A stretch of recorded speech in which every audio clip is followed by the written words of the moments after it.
Excessive addiction to smartphone, that to games like PUBG, has caused such a situation. Some have lost the grip of reality and slipped to a virtual world trap. Some other issues include uncontrolled aggression even in small children.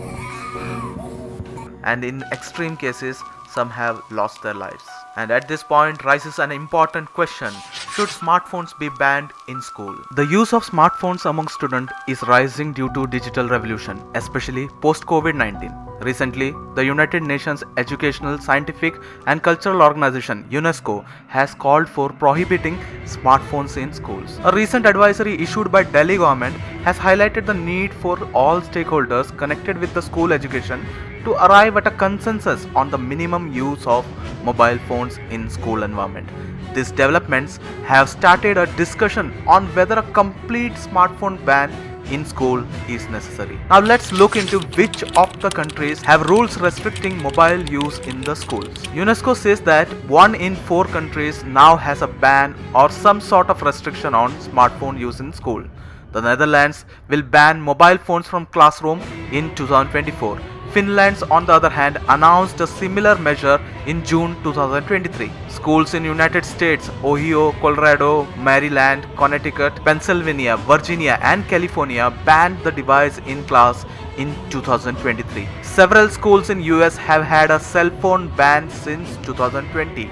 China halted the use of mobile phones in school in February 2021. Schools in Australia's Tasmania introduced a mobile phone ban back in 2020. In 2018, France prohibited mobile phones for elementary and middle school students. On the other hand, United Kingdom has earlier supported banning mobile phones in school, while India does not have a legal ban on smartphones in school. State governments and school administrations take their own call on the matter. What is the evidence from India about smartphone usage among school students? The State of Elementary Education in Rural India report released in August 2023 found the following important data. First of all, around 49.3% of students in rural India have access to smartphones. However, a significant proportion, that is 76.7% of the students, primarily use their phones for entertainment purpose, such as playing video games and watching movies.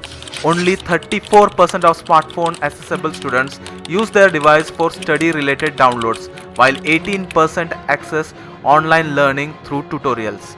What are the arguments in favor of smartphone ban in schools? Digital device causes distraction in classes. UNESCO has said there was evidence that excessive mobile phone use was linked to reduced educational performance. Studies using data from large-scale international assessment such as PISA indicate a negative association between excessive ICT use and students' performance. According to a 2015 London School of Economics research, banning mobile phones at school resulted in higher test scores, with low performing students benefiting the most. Researches published by University of Chicago found that mere presence of cell phone reduces the cognitive capacity of people. A study conducted in Spain said that banning mobile phones in school led to a fall in bullying incidents. Similar results were found in research in Norway as well. UNESCO report also said that high level of screen time had a negative effect on children's emotional stability.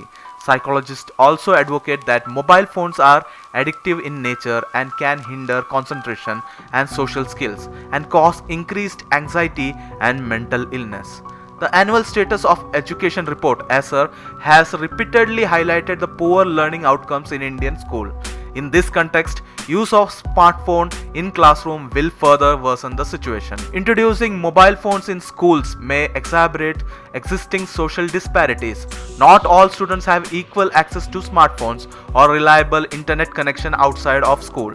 This can create a digital divide where some students will benefit from educational advantages of mobile phone while others are left out at disadvantage. What are the arguments against smartphone ban in schools? A complete mobile ban may not be a solution, especially in an increasingly digital age. In 2014, a UNESCO study found that smartphones in developing nations could help millions to read who have no access to educational and reading material.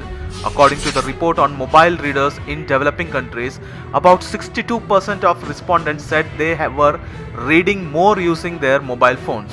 The report suggested that mobile reading could potentially benefit women living in countries where they face cultural or social obstacles to accessing books. Research by University of Warwick in 2017 found that mobile phone apps can revolutionize school learning in developing countries where educational resources are scarce. Mobile phone also act as a mode of communication between parents and their children in school, and in some families encourage pupils to carry their device for safety reasons. The National Education Policy of 2020 emphasizes the use of technology and digital learning. In this context, a complete ban on smartphone in school will go against the National Education Policy's approach towards technology. So what should be the way forward? Instead of complete ban, a age restriction can be put on when students can bring phones in the classroom. More face-to-face interaction must be promoted to maintain academic integrity and to foster a healthy learning atmosphere. Students must be given digital literacy and sensitized to the pros and cons of smartphone usage. In the age of AI, they should be made aware of how to smartly use devices. Government should put learners first, and policymakers must come up with some kind of school safety policy. To conclude, we can say that digital technology, including artificial intelligence, should always be subservient to a human-centered vision of education and never replace face-to-face interaction with teachers and neglect the social dimension of education. The digital revolution holds immeasurable potential, but just as warnings have been voiced for how it should be regulated in society, similar attention must be paid to the way it is used in education.